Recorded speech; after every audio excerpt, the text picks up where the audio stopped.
What's up, guys? It's Tim. Today I'm going to be doing another card review. Here we go.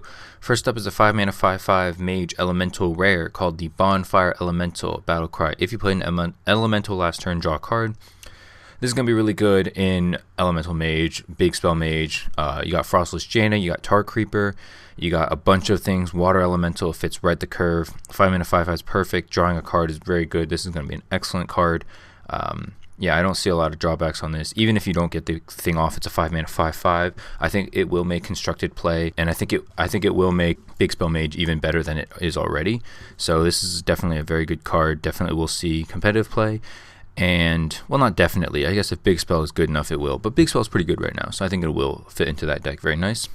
And it'll even make Elemental Mage better too if that becomes a deck too. Next up is Archmage Arugal, a 2-mana 2/2 Mage Legendary. Whenever you draw a minion, add a copy of it to your hand.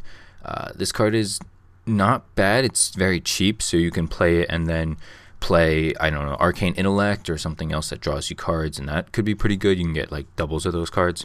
There's also another Mage spell I'm going to reveal next, in this review. And it allows you to draw 3 cards for 2 mana, which is very good. So that combos very nicely with this card.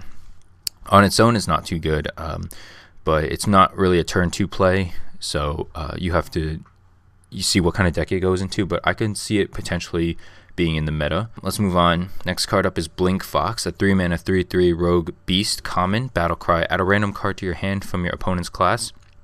It's actually not too bad. A 3-mana 3/3 it's fine. It's not great. The ability makes it pretty good. It's kind of the Undercity Huckster ability on a Death Rattle, but this is a Battlecry, so you get the effect immediately, which makes up for the not as good stats because you want like a 3/4 at this point for 3 mana. I don't know if it's going to be run competitively. I think it has good synergy with like the Cutlass weapon and some other cards like Obsidian Shard, something like that. Just pretty much cards that have to deal with your, getting cards from your opponent's class. I think it's going to be a good arena card. I don't think it's going to make it into constructed. Next up, we have another Greymane card. This is Tess Greymane, 8-mana 6/6 Rogue Legendary. Battlecry, replay every card from another class you've played this game. So that right there is the synergy for Blink Fox and all these other cards that encourage you to do that. So it's kind of like a Yogg-Saron, but on a smaller body and very, very random targets. It's like a meme fun card for Rogue, which kind of sucks because Rogue kind of wanted, I think, a better legendary, a more guaranteed solid legendary, but this is more of like a fun meme deck kind of card. So I don't think it'll be as good. I don't think it'll be played.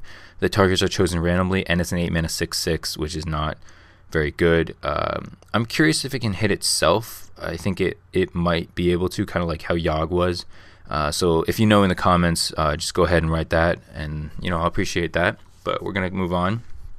Next up is the Splitting Fester Root, an 8-mana 4/4 neutral epic minion with the Death Rattle. Summon 2/2 Splitting Saplings, and I'm going to show what those are. So basically they're 3-mana 2/2 Death Rattle, summon 2 1/1 wood chips. Wow, and then a wood chip is a 1-mana 1/1. So it's pretty much, it just keeps splitting up. So it splits up from the 8-mana 4/4 into 2 3-mana 2/2s, and each of those splits up into, it summons 2 of those. So really you're getting, how much is this? So 4/4, and then you're getting 2 of those, so that's another 4/4, so that's 8, and then you're really getting about 10/10 in stats split up. I think this is a very good silence target because once it's silenced, it's just a 4/4, and you can easily get rid of that. But I don't think it's gonna see constructed play. I think if it had taunt, it probably would, but because it doesn't, and thank God it doesn't, because that would be mad annoying to get through. Yeah, even if the first one had taunt but the others didn't, it probably would see play, but because it doesn't, I don't think it will. 8 mana, people think they may think it's like too expensive, but honestly, like, people play Void Lords these days, and that's like 9 mana. So like, and it has like, I guess it's 3 9s, a lot better stat wise, but it's not that big a deal. It's not an issue really. Next up is the Fester Root Hulk, 5-mana 2/7 warrior rare. After friendly minion attacks, gain +1 attack. Probably won't see constructed play.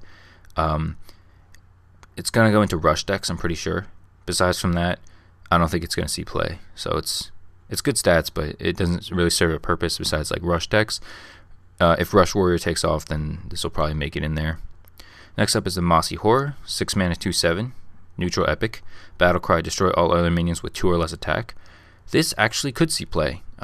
There's a card called Shadowword Horror, which does this pretty much, on top of you getting a 2/7 with it. So you could say it's a 2 mana 2/7 and a priest card. It's very situational though, because if there are none, what are you going to do? But if there are, it's kind of like a Dragonfire, kind of like a Defile, something like that. Obviously, it's going to take out like, Aggro Paladin, Dude Paladin, if they haven't buffed him up yet. So this card kind of stops a lot of aggro decks, which I like. So I like the necessity of it. Next up is the mage spell I was talking about before, the Book of Specters, 2 mana, epic spell, draw 3 cards, discard any spells drawn. Assuming your deck is all minions or, like big spells only, drawing this card is very good. 2 mana, draw 3 cards is really good. 2 mana, draw 2 cards is really good. And assuming you don't discard any spells, you just drew 3 minions. And if you have that 2 mana card also already out that I reviewed earlier, you basically draw 6 cards for 2 mana or 4 mana. That's really good. So it's only going to be seen in specific niche decks. It's not going to be everywhere. In Arena, it's probably not going to be good. Actually, it probably will be good. What am I saying? It probably will be good. Okay, next up, Countess Ashmore, 7 mana 6/6, neutral legendary. Battlecry, draw a rush, lifesteal, and death rattle card from your deck.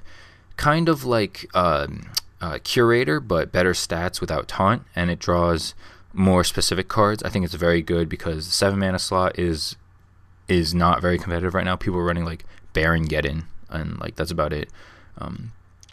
So definitely a good card. I can see it run in a lot of decks. Yeah. Totem Cruncher, 4 mana 2/3, Shaman, epic, beast, taunt, battlecry, destroy your totems, gain +2/+2 for each destroyed. Assuming you destroy one, it's pretty worth because it's a 4 mana 4/5 taunt, which is better than Yeti. It's kind of what you want, but you do lose a totem. And so, if you're trying to plan some totem strategy with like Bloodlust or Evolve or something like that, they're all kind of gone. So it's making way for a new kind of Shaman deck. It encourages you to have totems, but also doesn't. So I don't really know what the point is. On its own, it's not very competitively statted, or it probably won't be competitively seen, because on its own it's going to be a 4 mana 2/3, and that you don't want that, especially in constructed. So that's actually it for the last card. I went through these kind of fast because time issues, but I hope you enjoyed. I hope you just learned something about them, and I hope you're excited for the new expansion. Leave your thoughts in the comments below and what I talked about, and I'll see you in my next video. Peace.